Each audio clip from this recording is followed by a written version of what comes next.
Howdy! Welcome to Aspire Mountain Academy. I'm Professor Curtis, your instructor for this course in Introductory Statistics. In less than 10 minutes, this video introduces permutations and shows how they can be used to calculate probability. Let's get started. So, permutations are what we use when the sequential order of the elements that we're looking at matters. So, the first thing we're going to ask when confronting a number of these questions is, does the order matter? And if the answer to that question is yes, then we're going to use permutations. However, the specific equation that we're going to use depends on whether or not some of these items are identical to each other or whether all the elements are different. So whether or not we have any repeating elements. So if there are no repeating elements, all the items are different from each other, we've got n different items available, and we're selecting a number of them, and that number we're going to select is R, and that number is going to be without replacement. So we're selecting without replacement, and the order matters. So that means rearrangements of the same elements are going to be considered different sequences. So like you see here where you've got ABC, CBA, you've got the same letters, the same elements in each of these arrangements. However, because the order matters, ABC is going to be something considered different than CBA. So the order matters. And when you have this situation, this is the equation that you're going to be using. You've got n items selected R at a time. And this is what we call our permutation equation. Now, you don't really have to memorize this, and you really are hardly ever going to have to calculate this by hand because this functionality is available inside most hand calculators.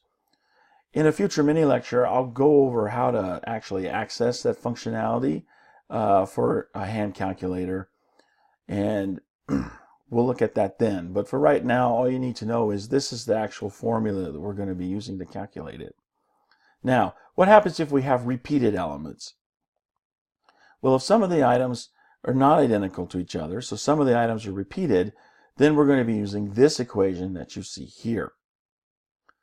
Let's go over an example of each of these situations to demonstrate how these equations can be used.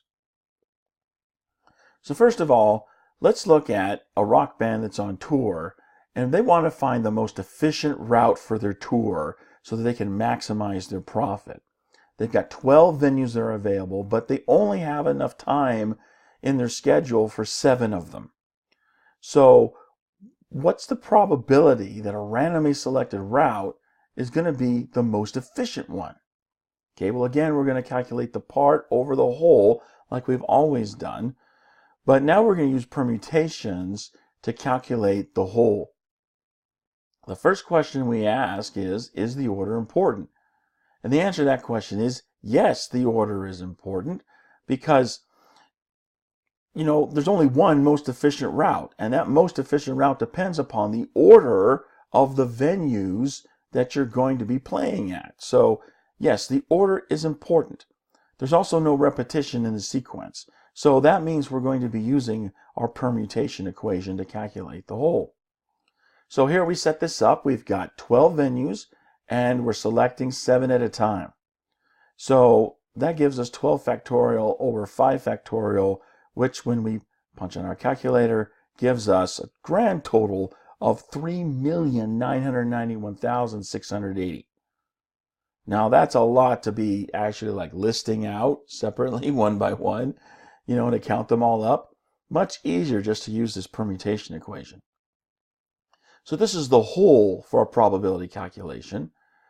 So since that's our sample space, that's the whole.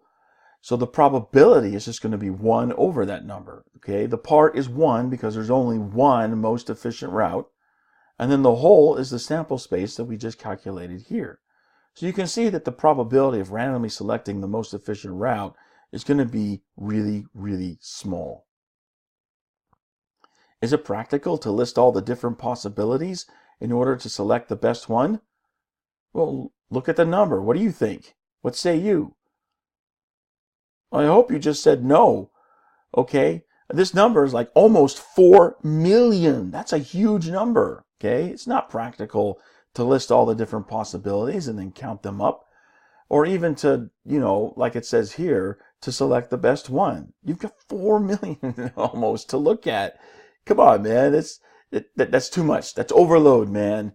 We're just going to keep it simple here. Well, in fact, if you want to sort through stuff, let the computer do that for you. That's what they're here for. All right, let's look at another problem where we're looking at the arrangements in letters. And of course, the word I'm going to select is going to be chocolate. I mean, come on, who's in the mood for chocolate? You know I am. So how many ways can the letters in chocolate be arranged? Okay, well, the first thing, when you see a question like this, the first thing you need to do is count the number of letters that are in the word. So if you count the number of letters in chocolate, how many do you get?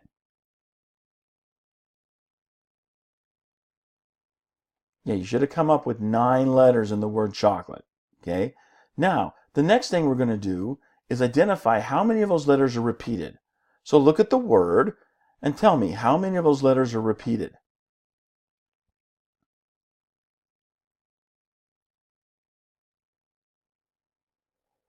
Okay, well, you should see that the letter C is repeated 2 times and the letter O is repeated 2 times. We've got 2 C's and 2 O's.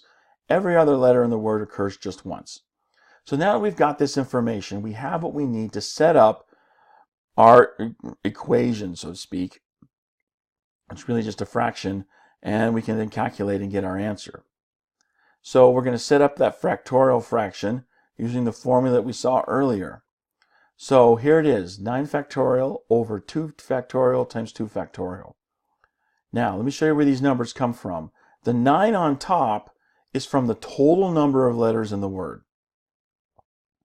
And then there's 2 factorials on the bottom.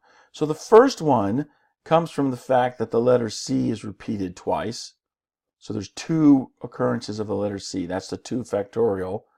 And then the other 2 factorial comes from the repeating O. There's 2 O's, so again, that's 2 factorial. So now that we've set this up, now all we have to do from this point is the math. So if we just punch this out on our calculator, we get a grand total of 90,720. This is the number of ways that the letters in chocolate can be arranged. And that's all there is to it. And that brings us to the end of this mini lecture, which is good because looking at all that chocolate, I think I need some. I hope you found this mini lecture helpful. You can find more mini lectures for this and other courses at AspireMountainAcademy.com. Thanks for watching. I'll see you in the next video.